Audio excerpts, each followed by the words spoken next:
नमस्कार बच्चों। आज हम क्षितिज काव्यखंड का तीसरा अध्याय कवि देव द्वारा लिखित कवित्व और सवैयों पर चर्चा करेंगे। उनकी सह प्रसंग व्याख्या करेंगे, प्रश्न उत्तर पर भी चर्चा करेंगे। रीतिकालीन कवि देव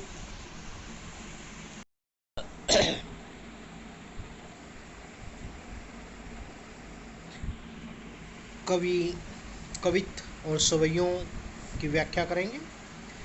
सबसे पहले हम उद्देश्य कथन देखते हैं कविता का।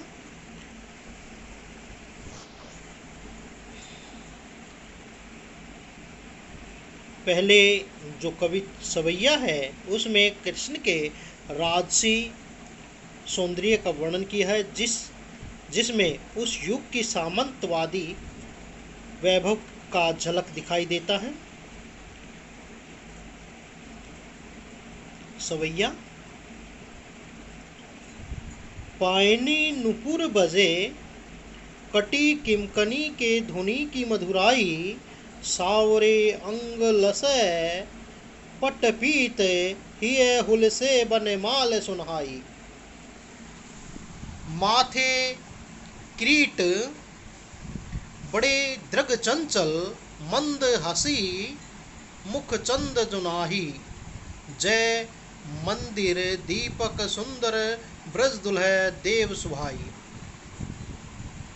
प्रस्तुत सवैये में कवि देव श्री कृष्ण के बाल रूप का वर्णन करते हुए कहते हैं कि श्री कृष्ण ने अपने पैरों में पायनी पैरों में नुपुर अर्थात घुंघरू, यहाँ पर घुंघरू का अर्थ निकलेगा पाजेब, मंजू अर्थात सुंदर, बजे बजती हैं। यहाँ पर सुंदर बजने का अर्थ मधुर बजती हैं। श्री कृष्ण ने अपने पैरों में पजेब पहन रखी है, जो बहुत ही सुंदर प्रतीत होती है, सुनाई देती है, मधुर ध्वनि उत्पन्न करती है। कटी होती कमर, किमकनी होती कमर बंद, कमर में जाने वाला आभूषण अर्थात तागड़ी। के धुनी की धुन मधुरा या मधुर, कमर पर बंधी हुई कमरबंद के घुंघरुओं से उठने वाली जो ध्वनि है वह बड़ी ही मधुर लगती है, प्रतीत होती है। सावरे सावले, अंग अर्थात शरीर पर, लसे अर्थात सुशोभित होना, पट अर्थात वस्त्र, पीत अर्थात पीले। सावले शरीर पर पीले वस्त्र अत्यंत सुंदर शोभा दे रहे हैं। ही अर्थात हृदय, हुलसे अर्थात शोभा देना, बनमाल बन के फूलों से बनी हुई माला, सुहाई अर्थात सुंदर दिखना, शोभा देना। और श्री कृष्ण ने अपने गले में बन के फूलों से बनी हुई माला अर्थात जंगली फूलों की माला पहन रखी है, जो अत्यंत शोभा दे रही है। माथे क्रीट, माथे पर क्रीट अर्थात मुकुट है, बड़े और बड़े बड़े, दृग अर्थात आंखें, चंचल, और दो बड़ी बड़ी चंचल आंखें हैं अर्थात जो कहीं नहीं ठहरती। मंद अर्थात धीमी, हंसी अर्थात हंसना। श्री कृष्ण के मुंह पर चंद्रमा रूपी मुख पर जुनहाई अर्थात चांदनी, मंद मंद हंसी ऐसे लगती है जैसे चंद्रमा रूपी चांदनी पर, चंद्रमा रूपी मुख पर जुनहाई अर्थात चांदनी छाई रहती है, उसी प्रकार से उनके मुख से मंद मंद हंसी चांद की चांदनी की तरह दिखती है। जय जग मंदिर दीपक सुंदर, जिस प्रकार से मंदिर के अंदर रखा हुआ दीपक अत्यंत सुंदर होता है, शोभा देता है, जो मंदिर के अंदर भी प्रकाश देता है और बाहर भी प्रकाश देता है, उसी प्रकार से इस प्रकार से सजे धजे श्री कृष्ण इस संसार रूपी मंदिर में दीपक के समान प्रकाशमान हैं, इस प्रकार दिख रहे हैं। श्री ब्रज दुल्हे, श्री ब्रज के दुल्हे के रूप में देव साई, देव कहते हैं साई अर्थात शोभायमान है। इस प्रकार से सजे धजे श्री कृष्ण ब्रज के दूल्हे के समान सुशोभित हो रहे हैं, सुंदर लग रहे हैं। यहाँ पर श्री कृष्ण के रूप, सौंदर्य और बाल रूप का चित्रण है। भाषा ब्रज भाषा है, सवैया छंद है, गेयता का गुण है। श्री कृष्ण के रूप सौंदर्य का कलात्मक वर्णन किया गया है। माधुर्य गुण है, व्यंजना शब्द शक्ति है, पटपीत में अनुप्रास अलंकार है, मुख चंद में चंद्रमा रूपी रूपक अलंकार है, जग दीपक रूपी जग दीपक मंदिर में रूपक अलंकार है। श्री ब्रज दुल्हे के रूप में रूपक अलंकार है। भाषा सहज सरल माधुर्य गुण से युक्त, संगीतात्मकता गयता के गुण से युक्त है। इस प्रकार से आप पद के बारे में लिखेंगे। अब हम पद 2 करते हैं। 2 का उद्देश्य कथन एक बार देख लेते हैं। दूसरे कवित्व में बसंत को बालक के रूप में दिखाया गया है।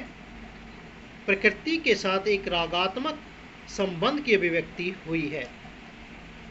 चलिए बसंत के रूप में भी हम बालक को देखते हैं। यहाँ रीतिकाल की जो एक विशेषता है कि श्रृंगारिकता अलंकारों का प्रयोग इसमें सहज ही देखा जाता है। देखिए दूसरा पद कवित है। डार द्रुम पालना बिछोना, नव पल्लव के सुमन झिबूला, सोहे तन छवि भारी दे, पवन झुलावे के की कीर बतरावे देव, कोकिल हलावे हुलसावे करतारी दे, पुरित पराग सो उतारो करे राय नोन, कंज कली नायिका लतान सिर सारी दे, मदन महीप जो को बालक बसंत ताही, प्रातहि जगावत गुलाब चटकारी दे। देखते हैं डार डाली, द्रुम अर्थात पेड़, पेड़ की डालियां, बिछोना बिस्तर, नव अर्थात नए, पल्लव अर्थात पत्ते। यहाँ पर बसंत का बालक के रूप में चित्रण करते हुए कवि देव कहते हैं कि बसंत रूपी बालक का स्वागत करने के लिए पेड़ों की जो डालियां हैं वो नीचे की ओर झुक गई हैं। पालना बिछोना और पालने के रूप में झूले के रूप में नीचे की ओर लटकी हुई हैं।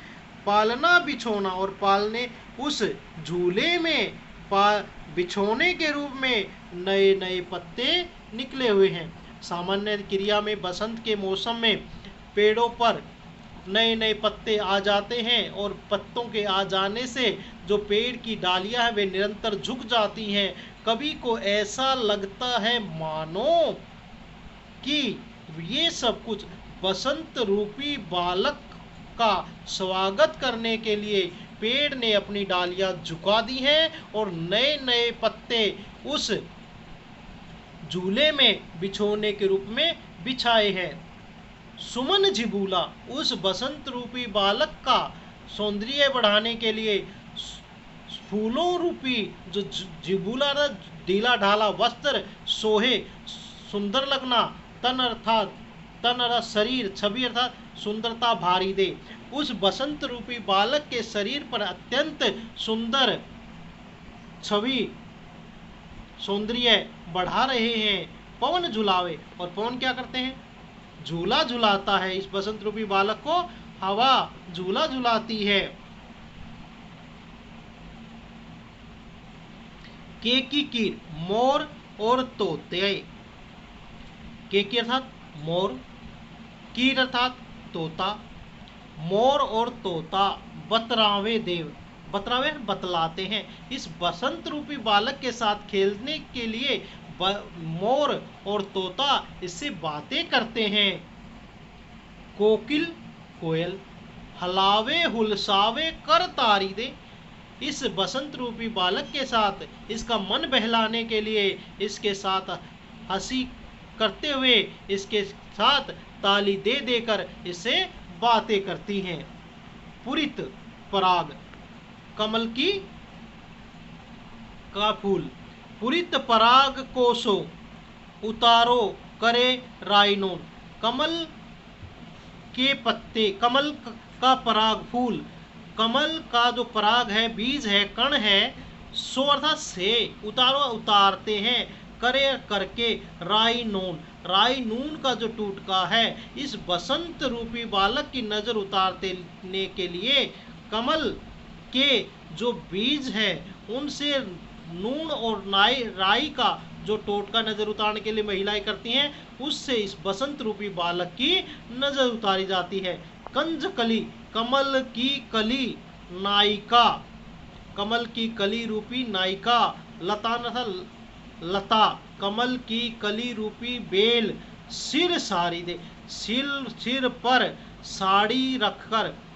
अब देखिए क्या होता है, बसंत के मौसम में चारों तरफ बेल पत्ते खिल जाते हैं, एक जगह पर कमल खिला हुआ है और उसके ऊपर से एक बेल गई हुई है। कवि को ऐसा लगता है मानो कमल की कली नहीं है ये, बल्कि कमल की कली रूपी नायिका ने बेल रूपी साड़ी को अपने सिर पर रखकर इस बसंत रूपी बालक की कमल के कणों रूपी राई नून से नजर उतार रही है। मदन महीप, मदन कामदेव, महीप अर्थात राजा, जू अर्थात जो, को बालक बसंत ताई, यह जो बालक है कमल रूपी राजा का बालक है। कमल रूपी मदन कामदेव, मदन अर्थात कामदेव रूपी राजा का पुत्र है। प्रातः ही, प्रातः काल, जगावत जगाता है, गुलाब चटकारी दे, और गुलाब इस बसंत को जो कामदेव रूपी बालक का, कामदेव रूपी राजा का बालक है, इसे प्रातःकाल गुलाब चुटकियां बजा बजा कर उठाता है। इस प्रकार से हम इसकी व्याख्या लिखेंगे। अब इसकी विशेष देखते हैं। भाषा ब्रज भाषा है, साथ में गेयता का गुण है, माधुर्य गुण है, छंद कवित छंद है, वात्सल्य रस है, अलंकारों का सुंदर प्रयोग है, अनुप्रास अलंकार है, उत्प्रेक्षा अलंकार है, दृष्टांत है, उपमा है, आदि। भाषा प्रभावशाली है। अब हम देखते हैं इसका तीसरा कवित्त। तीसरे कवित्त में कवि अत्यंत बढ़ा चढ़ाकर राधा के सौंदर्य की चर्चा करते हैं।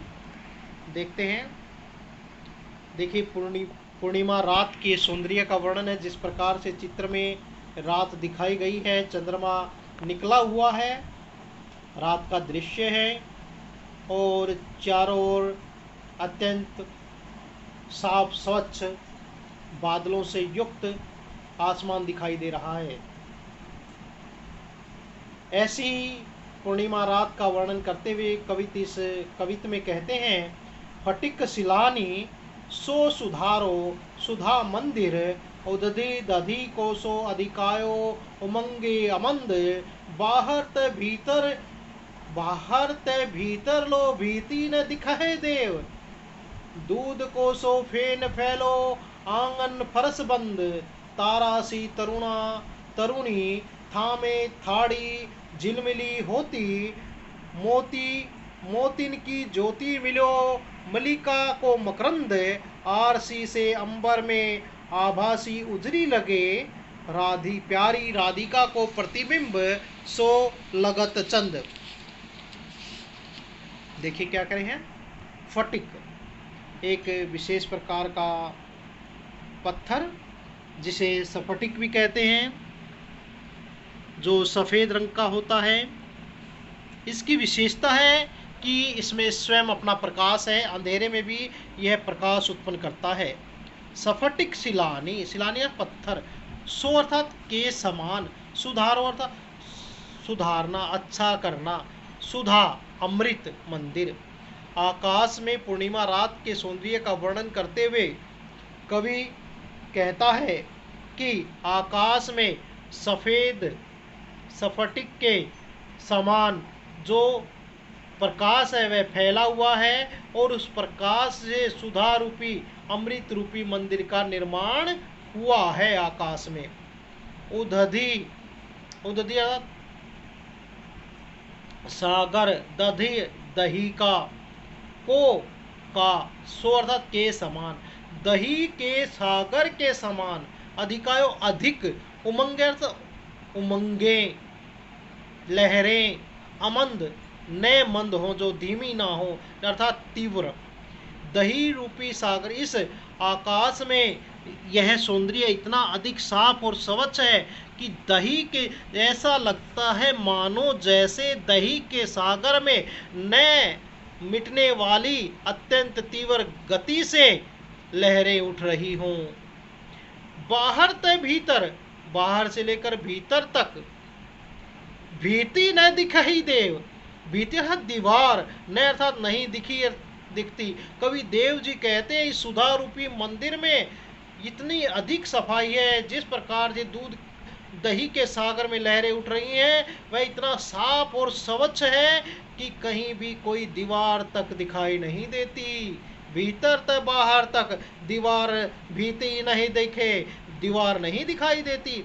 दूध कोसो, दूध के से फिर झाग, दूध के झाग के समान फैला हुआ है आंगन फरसबंद। इस मंदिर का जो आंगन है, जो फरस है, वह दूध के झाग के समान एकदम सफेद दूर तक फैला हुआ है।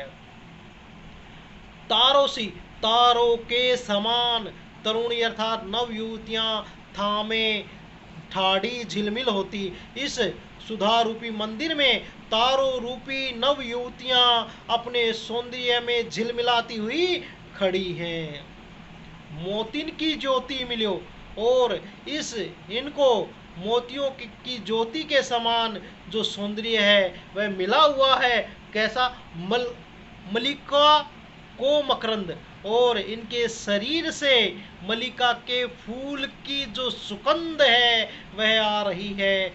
जिस प्रकार से नव युवतियां शादी के बाद बन ठन कर मंदिर में जाती हैं, उसी प्रकार से मानो तारों रूपी जो नव युवतियां हैं वे मंदिर में आई हुई हैं और दूर से झिलमिला रही हैं। उनके कपड़ों से, उनके शरीर से मोतियों की चमक दूर से चमक रही है और उनके शरीर से मलिका के फूल की जो मंद जो सुगंध है वह वातावरण में चारों ओर फैल रही है।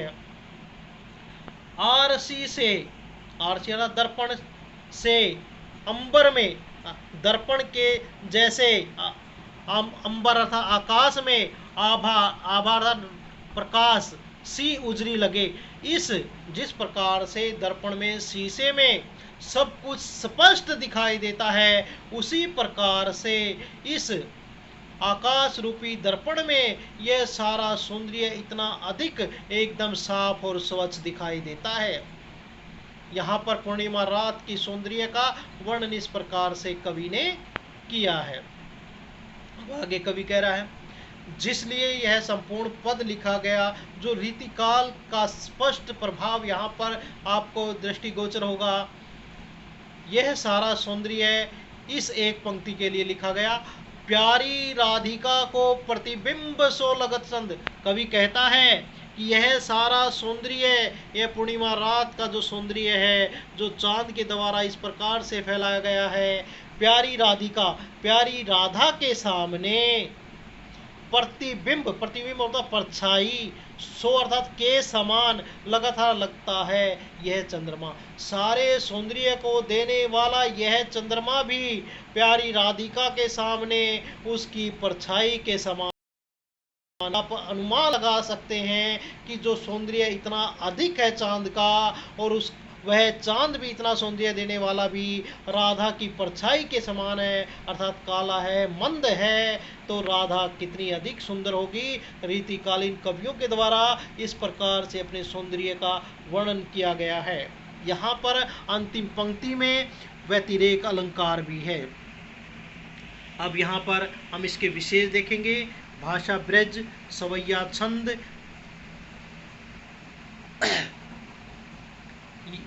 और अतिशयोक्ति अलंकार, उपमा अलंकार,